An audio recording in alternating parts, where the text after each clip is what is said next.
With every match, a warrior is born. Step inside the ring.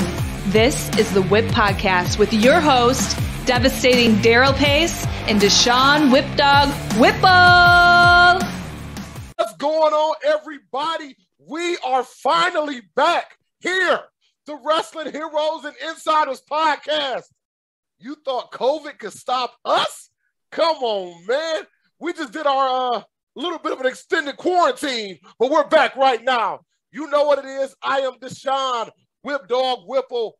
My partner, devastating Daryl Pace, is not here today, so I'm going to run the ship by myself, man. But before we get started, guys, I want to thank y'all for still rocking with us. Even during the time we weren't doing shows, you look back at all the older episodes. You followed us on Instagram, Facebook, and Twitter. You know it's at The Whip Show. Make sure you keep checking it out. But if I was going to come back today, I had to come back with something real big. Really, really big in the wrestling world. We had this gentleman on the show in a previous season, and we brought him back because he has another great book, the wonderful, the amazing, the entertaining author, Vincent Berry. How are you doing today, sir? I am doing great, man. Thank you so much. Well, I'm glad to see you made it through COVID because unfortunately, as we know, a lot of people didn't, man. So I'm glad to see you still here, man. Yeah, it's pretty bad where I'm at. So yeah, it's thank God I'm still hanging in there. Where are you at again? I'm in South Texas, Rio Grande Valley. Yeah. I heard it's pretty bad over there. It's getting pretty rough in Michigan again too, but we're gonna push through, man. That's right. Last time I talked to you, all right, you were an author of a book about Lance Von Erich. Before we talked about what was going on now, how's that been going with Lance by chance, man? You know what? This book has been it surpassed my expectations.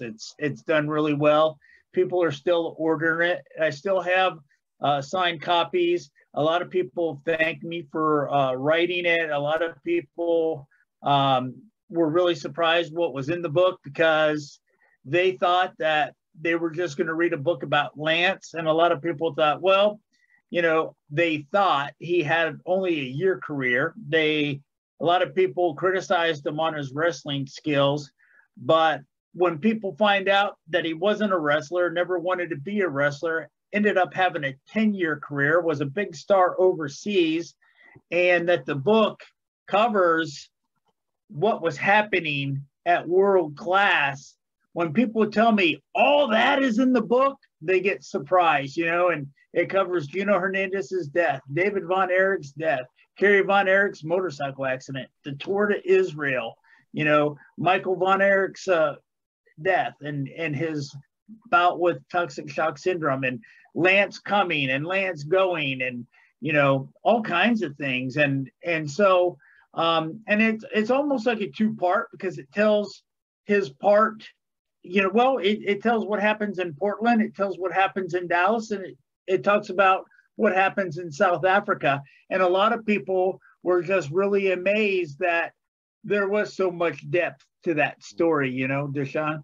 Absolutely, man. And I got to tell you, I'm proud of you, man, because when you first started this, you wrote the book.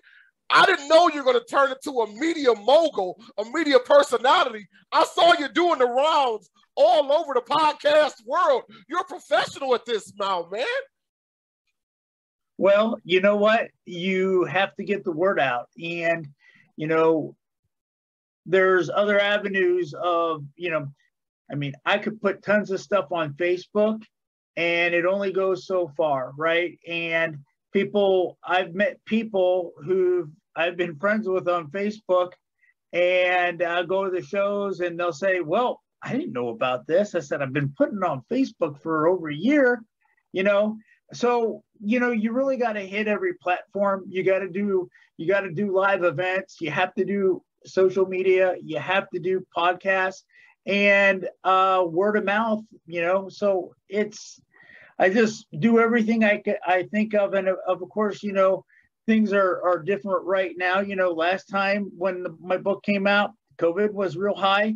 This year, when my book come out, COVID was real high. So thank goodness for social media and platforms like your show, and that we get the word out. You know, and you know, I really think people are going to enjoy the Lance Von Erich book, and I did on my website. I did lower the prices, so you know they're not the same prices they were when they first came out. They went down a few bucks, and that will help people. I think people are going to be really pleased with what they read, and I'm really excited about the new one as well. Well, before we go into the new one, I want you to give your website one more time so people can get Lance by Chance. Okay, I am in a transition with my websites, so I had two. One's going away, so you can get the book at Russellville.com. You know, I don't know when your show's coming out. Lance Von Erich or LanceByChance.com is phasing out. So if you go to LanceByChance.com and can't buy, just go to Russellville.com. That's going to be the main platform that's going to be sticking around. Russellville.com. That's the brand. That's what we've been working on all this time.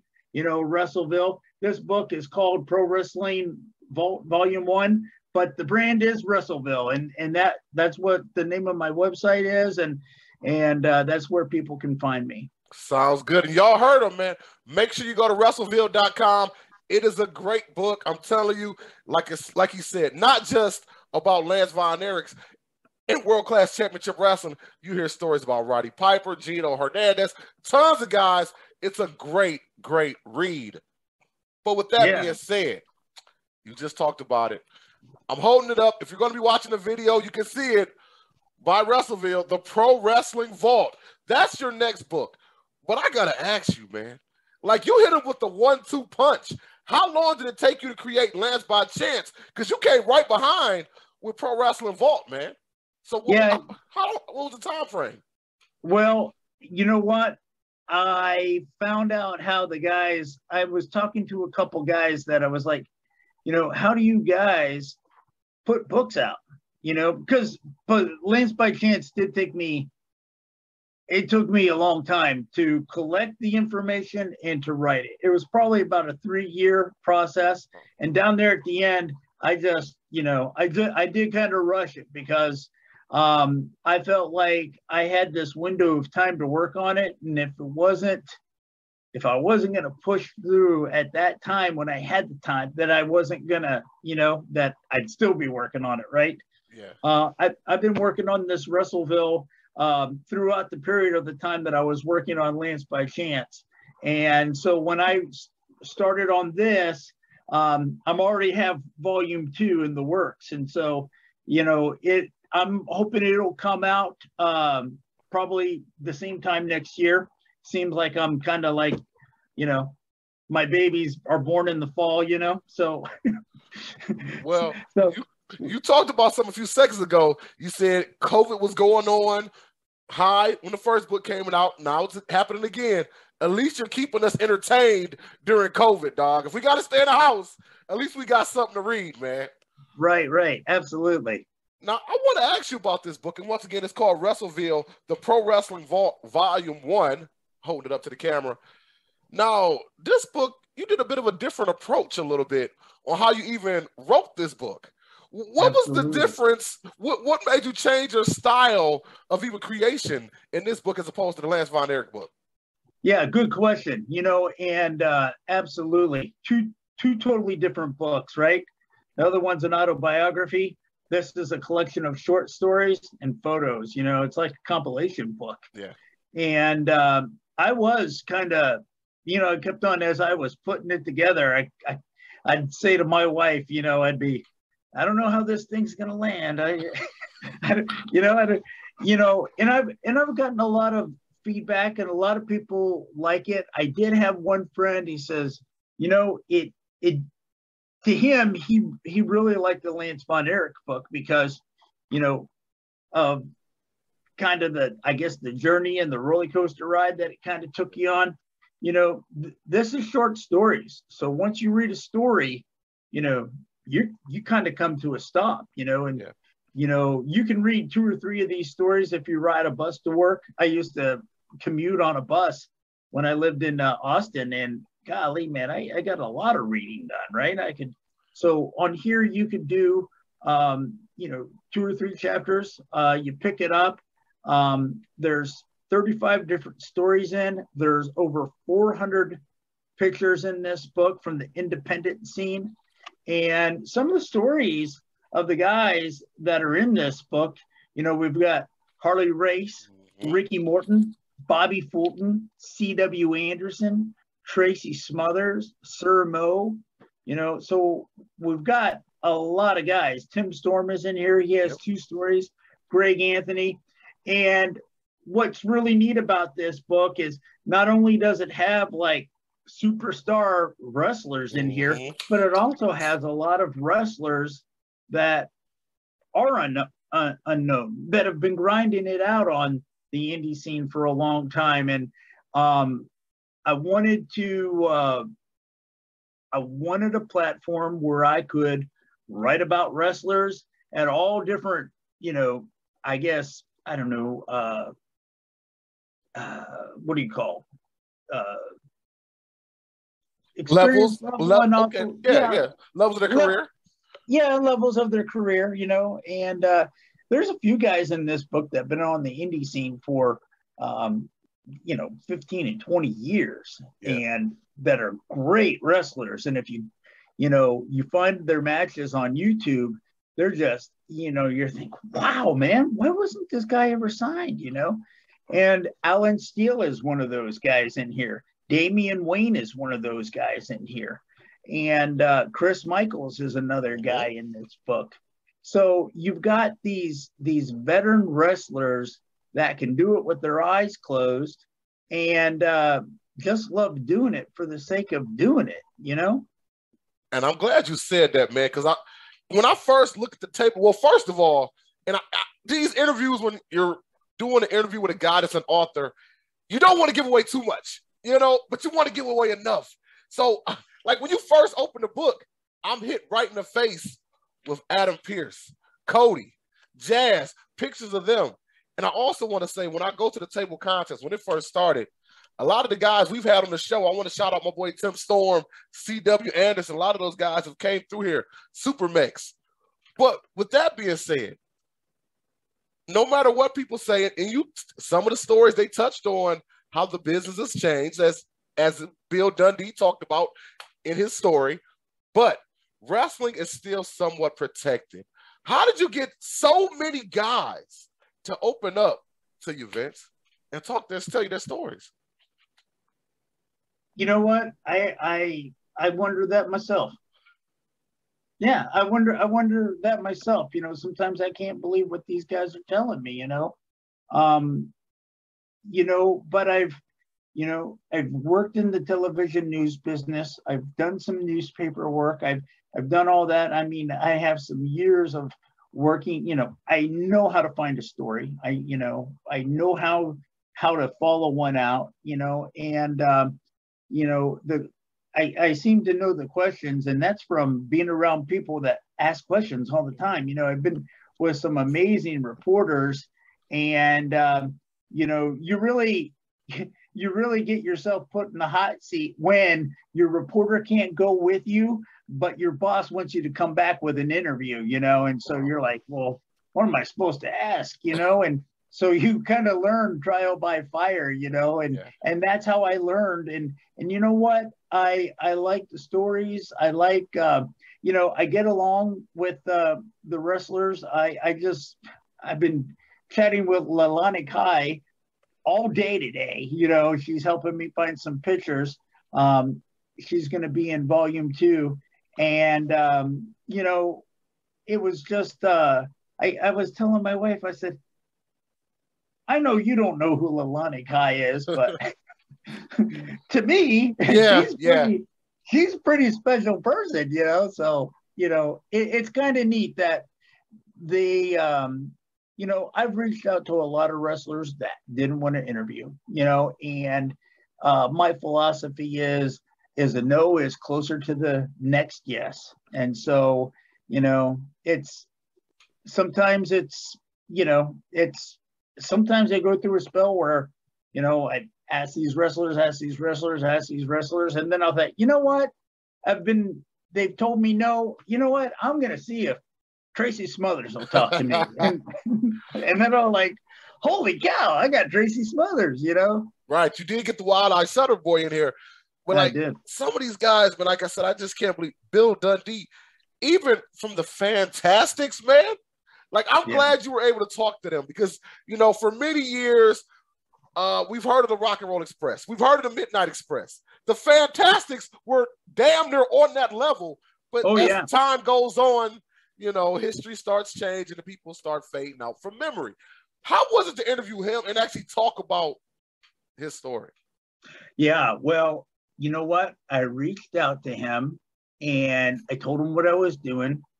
And I told him, because I'm not quite sure where he falls in the book, but that'll give you a good idea about how many interviews that I've done up into that point. And I don't think he's very far into the book. I think he's, I don't know, maybe one of 15 or, he's probably the first 15, maybe 20. But, I reached out to him, told him what I was doing, what I wanted to do. And I told him, I said, look, I want to do a story that celebrates Tommy Rogers, that celebrates, your friendship with Tommy Rogers, because Tommy's no longer with us, and you probably wouldn't have, who's going to take the place of Tommy Rogers if there is no Tommy Rogers? It's like these guys were made for each other, and they weren't really big guys. They were relatively small guys, especially to this day and age of wrestling, right? Mm-hmm. But those dudes had probably two of the biggest hearts in professional wrestling, so I respected them. I got to watch them when I was in Dallas. And like I said, I just reached out to him. I didn't know if he'd say yes or no, but I just thought I'd give it a shot. And I think I messaged him once or twice. I usually send a message. If they don't reply, I'll just say, hey, just ask me one more time. This is what I'm trying to do. I was thinking, this is how I wanted to do the story. And he was like, absolutely, I would love to do that. And so when you read that story, he talks a lot about how he met Tommy Rogers, some things that happened with him and Tommy Rogers. He talks about how tough Tommy Rogers was. He talks about in the end of his life that they were,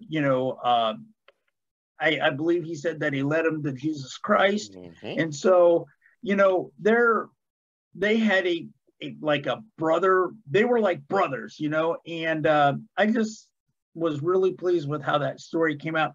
My hope for this book is when you pick it up and you sit down and you read it, you feel like you walk away knowing these guys just a little bit better than you did or you thought you did. And there's like little things in there, like, in the Sir Mo story, Sir Mo talks about how he met Nelson. And a lot of people thought, wow, I never knew that story. Well, has it been shared before? Well, it's shared here, Yes. So, and what I also too like about the book, Deshaun, and I don't know if you noticed this was kind of the magic that I saw after the book was done. I didn't really see this so much as I was putting it together. But these stories are like in a 2-year period. All these stories were written in a 2-year period of each other. And it was written right before Bruce Thorpe sold the company, NWA, to Billy Corgan. So it is NWA heavy. It is independent heavy. But then again, you've got those 35 short stories. And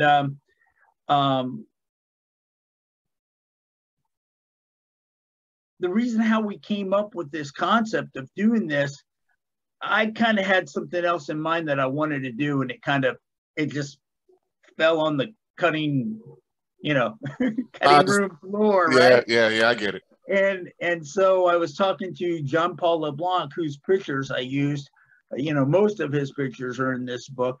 There's some from other sources, but he has a majority of the pictures, and he has all these pictures. I mean, like 10,000 pictures. I'm not kidding. I haven't even scratched the surface of going through all these pictures, and it wears me out doing it too. So it takes some time. But he was like, look, I'm never going to do anything with these photos, and he takes them for the boys. He does promo pictures for the boys and the gals, and but he loves photography and he loves wrestling. And so I thought, you know what, I'll take my stories and I'll take his pictures. His pictures are really the Gulf Coast region of the United States. So we're talking Texas, Mississippi, Alabama, Louisiana, and so there are a lot from there, even Alabama. And so those are the pictures, but the stories are from all over the United States, Harley Race, Ricky Morton.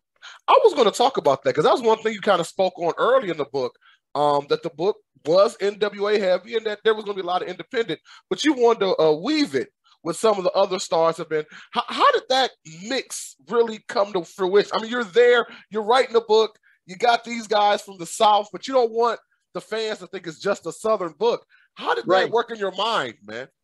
Yeah, well, that's a real good question. So I'm going through these photos, and I was putting. I knew I was going to lay out the stories, right? I kind of had the stories, and we didn't want a book that was going to be 400 pages or more. And so a friend of mine was telling me, dude, you got to, volume 1, volume 2, and just cut it in half. And so we did that, but I took his pictures. They were, what I liked about the pictures was, because he starts like, I don't know, 2011, 2012, 2000, something like that. So, we have all these events, and I just started going through them, just taking one picture from each one and putting them in. But then when I was going through all these other folders, I was coming across these pictures of, had a picture of Adam Pearce and Cody Rhodes and Jazz, and then, Rob Conway. And I'm thinking, wow, we've got all these NWA champions, and we had light heavyweight champions or the junior NWA champion. And, I was just like, wow, this is really amazing that we have these guys that held that held these prestigious titles, or ladies. Barbie Hayden's in there as well. And I thought it would be just a nice tribute to have them like in the blank pages, So when I sent the book to the printer, and then they sent me back like the, what do you call, like the, I don't know, like the pre-press issue. And I started looking through it, and I thought, and there sure is a lot of white spaces in here, And then I started thinking, you know what? I can fill those with those champions, Rob Conway, John Saxon, and that's what I did. And it was kind of random, but when you pick up the book, it really does, I don't know, it fits. I walk away like it's like a history book. It's like a reference book, and it's pure entertainment. For sure. And fans, he's absolutely right. I want y'all to understand what you're getting with this book. This is, the book is amazing. Like I said, if you're a wrestling historian, and I'm not talking about you have to go back to the 50s and 60s, there's a lot of stuff that happened in this era that is changing what we got going on now. But with that being said, a lot of your stories are individual wrestlers, but you actually had a chapter about the Pro Wrestling Hall of Fame. How did that chapter come about? And first of all, did you actually go to the Pro Wrestling Hall of Fame yourself? Have you been to the museum and everything? You know what? I've had a couple attempts that you got to remember where I live in Texas. Yeah. So I live down here, and it's way over here. It's in Wichita Falls. I can't tell you how many miles it is. When I go to Dallas, it's a pretty close trek, right? Okay. Maybe about 3 hours, 2.5, 3 hours, something like that. But a couple of times that I had planned to go, it kind of fell through. So I was interested in doing that story, and I just reached out to Johnny Mantell because I thought that it would be interesting that year to cover the inductions of the wrestlers that were going in. Well, I did that story, and then I wanted to do an individual story, like somebody who was being inducted, and I reached out to Susan Green, who was inducted that year. Trying to think if I reached out to anybody else, but I went online and I Googled Larry Hennig because that year, him and Harley Race were being nominated for the tag team, right? And when I looked, well, I thought to myself, it'll probably be easier to get Larry Hennig than it will be Harley Race. So I'm not even going to try for Harley Race, right? Because to me, it's just like, I kind of looked at the guy as he was untouchable, Right. Harley Race, Yeah. So I Googled Larry Hennig, and this was before he passed away. Him and his wife had a real estate agency. And so I thought, wow, because I Googled his name and the real estate agency popped up, before any wrestling stuff. And there was a picture, and then I knew it was Larry Hennig. So I just called the number, and it was his wife. And I said, hey, this is who I am. This is what I want to do. She goes, okay, well, he's a little busy right now. Here's the home phone. Call him tonight at this time. I said, all right. So I called him that night and told him who I was. And he said, yeah, sure, I'll talk to you. So he talked to me, and he talked about how they got started and how they met and how good friends they were, and who, his strengths and, Harley's strengths, and why they worked so well as a team. And then I said, all right, well, thank you very much. Have a good night. He goes, well, hey, before you hang up, what did Harley say? I said, well, I didn't speak to Harley. And he goes, do you want to? I said, yeah, sure. He goes, give me a minute. I'll be right back. So he gave me Harley's phone number. Nice. And I called, I was like, well, do I call him or what? He goes, so I called him up, and Harley answered the phone. Hello. Fans, listen, if you're listening to the audio and you can't see the video, if you can see how Vince is smiling right now, you can tell he met one of his favorites just by talking to him on his phone, man. Oh, That's yeah. freaking awesome, man. But yeah. I want to touch back because I want to touch on Harley again in a second, but the way you really respected the NWA and the lineage of it in this story, I really like that, man. Did you grow up an NWA fan? I know you were into the Texas wrestling scene, but what about NWA as a whole? Were you into that as well?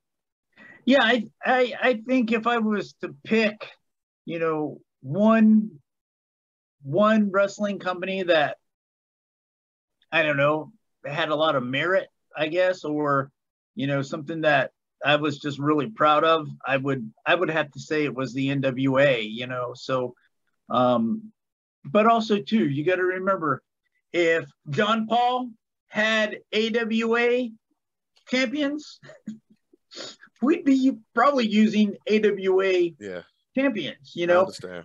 But I just couldn't believe the collection that this guy has. And the collection that we have for the next book, it's like, it's unbelievable. It's just how it's coming together. And it's like, it's going to be something special. I think these are going to be something that people will want to collect. And what's really, really neat about this, Deshaun, and that every book sold on my website, and of volume 2 is going to have an autograph by, in this book, it's one of 14 people in the book. And this book I have in front of me is Big Time Joshua Lewis. Nice. He is an independent wrestler from Indiana, and he was a champion bodybuilder. Yes. And really interesting guy, good friends with Rob Conway, and wrestled Rob Conway quite a bit. And so he signed this book, but I've got autographs by Greg Anthony, C.W. Anderson, Tim Storm, Damian Wayne, Bobby Fulton. So there's quite a few guys that you get one autograph in every book. Nice. You guys heard that as well. You get an autographed copy from one of the wrestlers. It's not X2, Deshaun. It's within the price. Yes, you heard that. Y'all heard that. Now, I do have to ask you this. Now, me doing this podcast thing, some guys I knew before I started doing this, and some guys I met just through podcasting. And you meet some of these guys, you draw a connection to them, even if you just interview them through podcasts. And as you stated, some of the guys have passed on that are in the book. How did you feel after that? Like actually growing a connection with some of these guys, talking to them on the phone, recanting their story, and then them passing on. How did that feel to you as an individual, man? Oh, absolutely. It saddened me, it saddened me. And I kind of put on the guys that passed away in the book, for Harley Race and Larry Henning, I put their dates of their birth and their death. I did that for Tommy Rogers too, even though I didn't interview him. I did that for Tracy Smothers too in this book. I didn't know these guys like, some people knew these people, these wrestlers, but I grew up watching these people, and you know what? I've told this to my wife.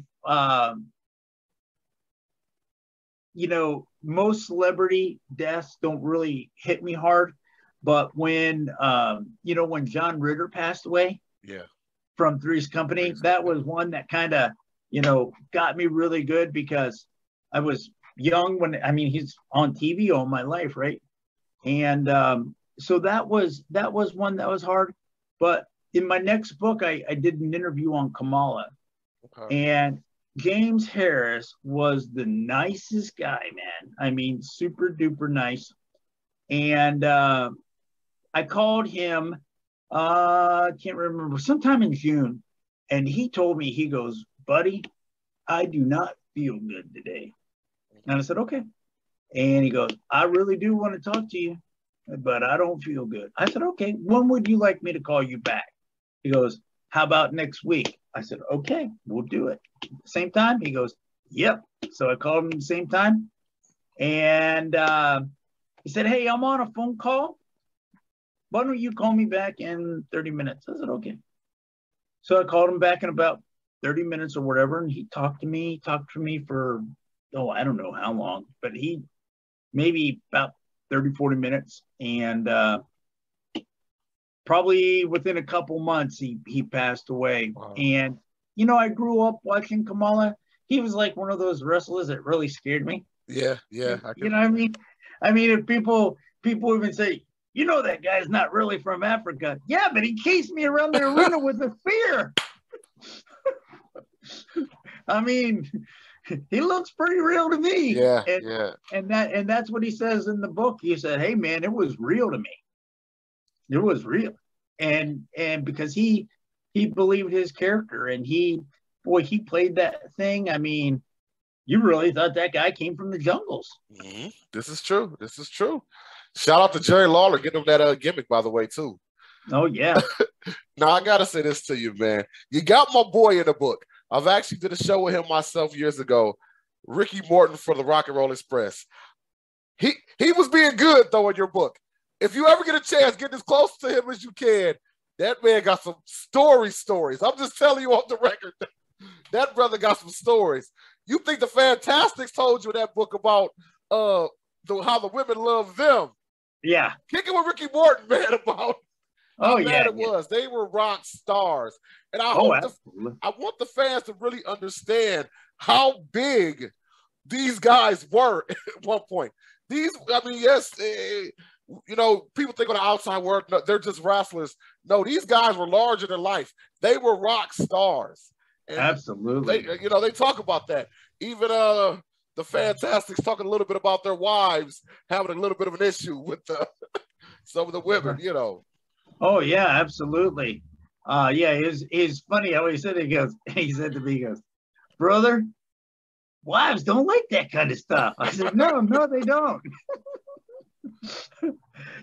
Ricky Morton was very interesting. I called him up. I called his school and I talked to, I guess, his partner. And I told him, I said, hey, this is what I'm looking to do. I want to talk about the school. I want to talk about, what you guys are doing over there.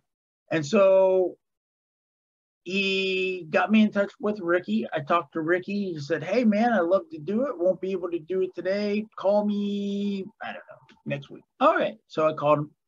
And as soon as I got on the phone, he goes, hey, man, thank you for calling me back. I'd love to talk to you, but I only got about 20 minutes. All right. So I just started. Yeah. We ain't talking about the weather, bro. And so I just start, he was talking to me about him and Robert getting into the Hall of Fame, how much that meant to them. And he talked about his school. He talked about how wrestling changed and, what it means to him. And, then I could hear someone knocking on the door and he was packing for a road trip. He was wrestling. I guess that weekend he was going to go on the road. So he had like a repairman come in and the other phone was ringing and I could hear the dog barking. He goes, okay, man, I got to go. And I said, all right. And I did, hey, real quick, what about this? And he'd tell me, and then he goes, okay, all right. And I said, hey, real quick, what about this? And what about that? And he'd tell me. And then I go, he goes, all right, buddy. And I go, okay, what about this? And what about that? Click. And then when I got done, I thought, man, I only got 18 minutes. It's like, I ain't got much here. And then I went in there and I listened to it and I couldn't believe all the information that he shared with me in that short period of time, And I walked away really proud of that story. And John had a picture of them. We put both of them on the book because I can't think of Ricky Morton without Robert Gibson. And Ricky did the interview in this book, but yeah, I was real pleased with how that came out and in all the stories, in this book, what's really cool is you've got three NWA World Heavyweight Champions in this book. You've got Tim Storm, you got Harley Race, you got Mike Rapada, who was champion in like 2000, 2001. Mm-hmm. And you've got 5 stories on NWA Junior Heavyweight Champions, which is Eric Andrews, Mr. USA, Barrett Brown, Ricky Morton, and Chase Owens. And so, you got C.W. Anderson, you've got Bushwhacker Luke. Yep. The book is jam-packed with stories and history and a lot of information, and you walk away feeling like, wow, and as opposed to reading Lance's book where you get a really good feel of who he is as a person, you pick this book up and walk away feeling like 32 other wrestlers. I agree. Now, that leads to my next question, man.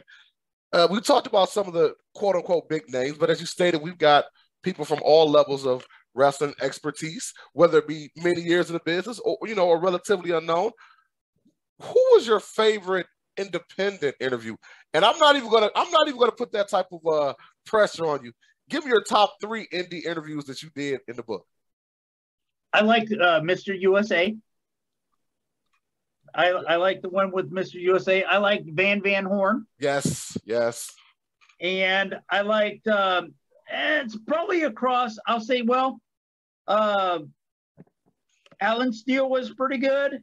And I'm going to say Alvin Minnick. Alvin Minnick is a promoter, and he texted me yesterday. I sent him a book, and he's taking some books to their wrestling arena this weekend.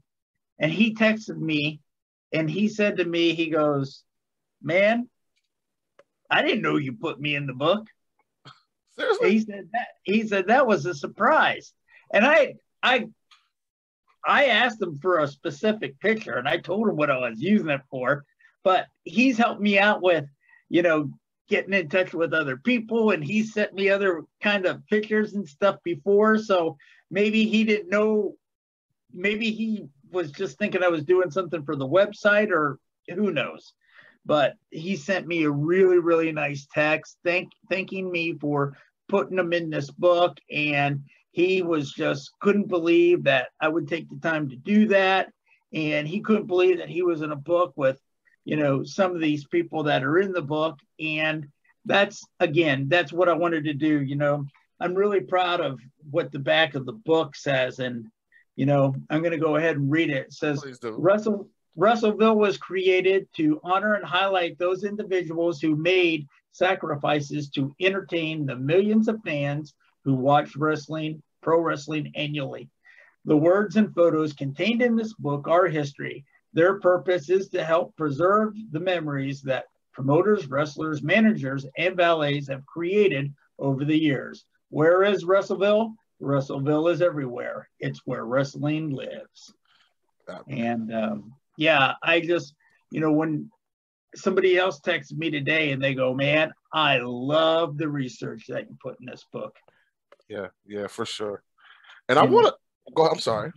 No, well, I was just going to say, one of my friends up in Connecticut, when he got this book, he's like, man, with the people that I didn't know, he said he found himself on YouTube searching these guys and watching their matches, and that's part of what it's about too, education, teaching the guys that are here who came before you, and even the fans, who are the guys that came before the guys that you're watching now.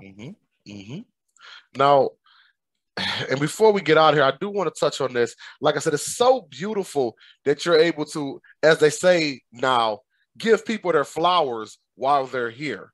And you've been able to do that with this book, man. Like you said, you educated so many people. But you got a chapter in there going at the end, remembering Daphne. Yeah. Would you want to touch a little bit on? Would you want to talk a little bit? Yeah, absolutely. I don't have a story on Daphne, but I do have a picture. Yeah. And what there was a young lady, Shay Summers, talks about Daphne in this book. She went to a seminar and she learned so much from Daphne. She was just like, over the moon, happy that she was able to be trained or, be taught by someone that she grew up watching as a young girl. Yeah. And so when I was formatting this book, Daphne passed away, and, it saddened me. It was, it saddened me and other wrestling fans that I was talking to, when I'd see them, they go, oh man, I know you heard about Daphne. I was like, yeah, I heard. But it was all over the internet, everywhere you go. I mean, it was pretty heavy, just a real sombering news, right? And so John had that picture and he had it in his collection and he shared it with me, and he put it on Facebook. And I thought, you know what? I think it would be so fitting to put her picture on the last page of the book. And that way, she's remembered, she was loved, she was a part of this business. And she'll you know, she'll always be remembered. You know, she's in this book, and her legacy. I didn't want to write anything on because I didn't talk to her. I didn't know, you know, I didn't know her that well to even do a little paragraph, you know. But yeah, I felt like the picture was fitting to put that in, and we added the suicide hotline number on there as well. Absolutely. And I think that's important. You know, there's a lot of people in our country and around the world that deal with mental health and depression and bad days and what have you. So, you know, if that number can save one person, then thank God. Salute, man. Salute. This is true, man. And rest in peace, Daphne, man. I was a big fan of her work as well. So I'm glad you did incorporate that into the book. But I gotta ask this question here. And I'm not an author. I always wanted to be one, but this is a question I'm asked to an author. During the book, you even changed writing styles at some point. Like there was one point you're like interviewing guys as Russellville. You know what I mean? How did that? What was the shift in that? Some of it was like just writing a story, and some of it was a direct interview style in the book. Right. How did you decide to do it that way? The two different ways. Well, I like those kind of interviews as well, you know. And I will say this. Those kind of interviews are a little easier to turn around than the story. I can imagine. So if, you know, I want to do a quick turnaround, or if I haven't put a story up in a while, I'll do a Q&A. Okay.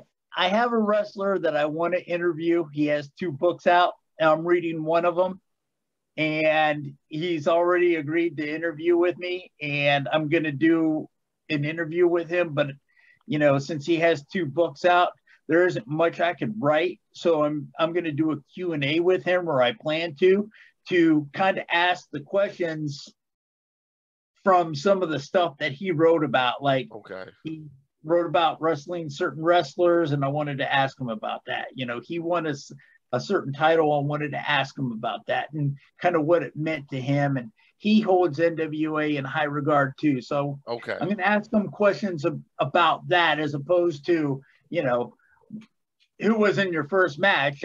Well, if you read the book, it's already out there. Okay, good deal. Well, Vince, as always, thank you for coming on. But I want you to plug the book one more time before we get out of here. Then I got to finish off with my very last question. But I'm going to let you plug the book one more time first, and then I'll do it. All right. Well, you can get Russellville. It has 35 short stories, over 400 pictures. I am so proud of this. This is really a work of passion here. And John Paul and myself, you know, we love pro wrestling. And I think when you pick up this book, we don't have to tell you, you know, it says it. You can get the book at, currently it is available at lancebychance.com. And if you're having an issue with that site, if it's no longer up, go to russellville.com. Russellville.com is where you can get the books. And you can always find me on social media, on Vincent Berry on Facebook, Russell_Ville on Twitter. And those are about the 2 main platforms that I use. Sounds good, man. Y'all heard it. Get the book. Get the book. I have nothing else to say. Get the book. Listen, I'm not even a real reader, but I done read both of them back to back about 4 times a piece. So get the book, man. But now it's my final question. Normally we ask a question about a mark out moment, but I've done that with you before. My question is this. Is there an interview that you want to get that would be a total mark out moment that you haven't had yet? If you could have a dream interview and put it in a book, even if it was somebody that you could write a whole book about, name me one person, a dream interview that you would love to get. Golly, I probably think I could probably think of quite a few. Somebody that maybe hasn't got the exposure. Golly, Deshaun, come on, buddy. We got to close out right, baby. You know what? He's passed away, but King Kong Bundy. Whoa. Salute yeah, to he him. passed away. And then so maybe,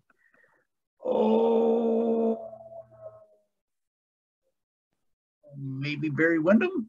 Ooh, okay. Did you ever meet Bundy before he passed? I just saw him at the wrestling shows. I never met him. I actually back in my independent wrestling days, he was the first name that I ever got to wrestle. Oh, wow. And he was an amazing guy, a 23-year-old guy. And just like you, I mean, I was a worker, but I was still obviously a fan. And all I could think of was like, I'm in the ring with this same guy that smashed my guy Hogan and wrestled. You know what I'm saying? So the way you're smiling right there, I had to take it off because that's how I was smiling in the locker room the whole time. Bundy was a great guy, man. Hey, can I tell you the story that Sting called the cops on me? Oh yeah, go ahead. We got some time. I gotta hear this.